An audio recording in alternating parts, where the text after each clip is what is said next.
Hey everyone, welcome to another exciting episode of Family Moments, where we use really cool object lessons that teach the truth about what matters most. Exactly. And today, we're going to have some fun with this. A balloon? Oh, are we going to pop it with darts? No, we're not going to pop it with darts.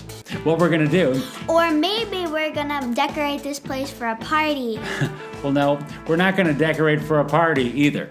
What we're going to do today... Or maybe we're going to have a little balloon blast-off challenge. Well, no. What we're going to do is balloon blast-off challenge? What are you talking about? That's when you see who can make the balloon go the farthest by holding it in your hands like this. And then you pull back on the end of it like this. And then when you let it go, it blasts off like this. You're supposed to stand clear. Ow, brother.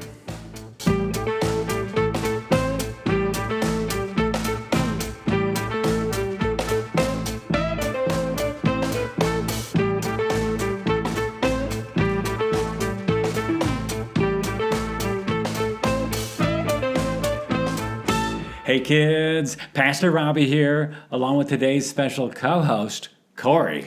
Hello. And today, we're going to have some fun learning about the seemingly impossible. The seemingly impossible. That sounds like fun. What are we gonna do? Well, have you ever seen one of those ships in a bottle? Oh, are you talking about one of those iconic puzzles with a model ship that is way too big to fit through the neck of the bottle, yet there at rest comfortably baffling everyone who lays eyes on it? That's the one. Never heard of it. Ow, brother. Well, I happen to have something similar called the balloon in the bottle. What in the world is a blown up balloon inside of a bottle? Right. Now, isn't that amazing? Well, I don't know, that doesn't seem too impossible. All you have to do is put the balloon inside and blow it up. Maybe you're right. Tell you what, why don't you give it a try here?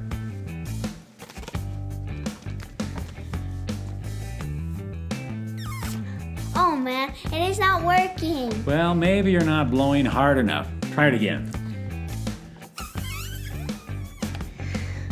What in the world? I can't do it. Tell you what, why don't you try taking deeper breaths? Man, this is impossible. Well, you would think. It reminds me of a verse from Luke 1:35 and 36, where the angel Gabriel said to Mary, "The Holy Spirit will come upon you, and the power of the Most High will overshadow you. Therefore, the Holy One to be born will be called the Son of God. And consider your relative Elizabeth. Even when she has conceived a son in her old age, and this is her 6th month for her, who is called childless. For nothing will be impossible with God." And that's when God did the impossible and put baby Jesus inside of Mary. Right. It'd be impossible for us to create a baby without God. Just like when God made Adam. Genesis 2:7 says that God breathed into his nostrils the breath of life, and the man became a living being. And just like this bottle, it's impossible for us to blow up a balloon inside of it, but if we were God, we could do the seemingly impossible by breathing new life into the balloon, like this.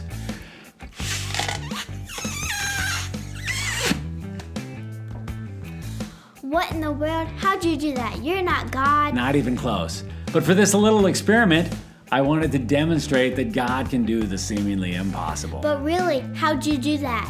Well, God can do the impossible, but for this lesson, it was more of a trick. The reason you couldn't blow up the balloon was because when you tried blowing air into the balloon, the air that was already in the bottle had no place to go to make room for your new air, so you were kind of stuck. But with this bottle, I poked a tiny hole in the side of the bottle so that the air that was already inside had a chance to escape when I started blowing air into the balloon. And then when I got done blowing it, I covered up the hole, keeping everything in place. But if I would have let go, it would have escaped like this. Wow, that's cool. If you really want to trick your friends, fill the balloon with water like this.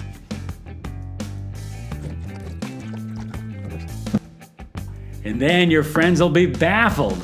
That's amazing. And that's kind of how God works too. Not by doing tricks, but by making things that seem impossible to us actually possible with His endless knowledge and ways. I love it. Learning to trust God to do the seemingly impossible is a beautiful thing. So, Corey, what did you learn today? I learned that there are some things in life, like a ship in a bottle, that seem impossible and are really hard for us to figure out. Exactly. But God is the master at doing the seemingly impossible, and we can trust Him in all things. Very good. Now, I was wondering if you could help me with something. Oh, sure. What's that? I was trying to make one of those water balloons inside the bottle, but I'm stuck. Oh, well, what seems to be the problem anyhow? Well, I filled the balloon with air, but I can't seem to fit it inside the bottle. Oh, well, Corey, what you gotta do is you gotta take the balloon and put it inside the bottle first, like this. And then you can blow it up like this. See, I put my finger over the hole to hold it, and now I'm gonna take this funnel and put it inside. Now, the key is to keep your finger over the hole like this. But what happens if you move your finger? Huh? Oh, so that's what happened. Yeah. We'll see you around.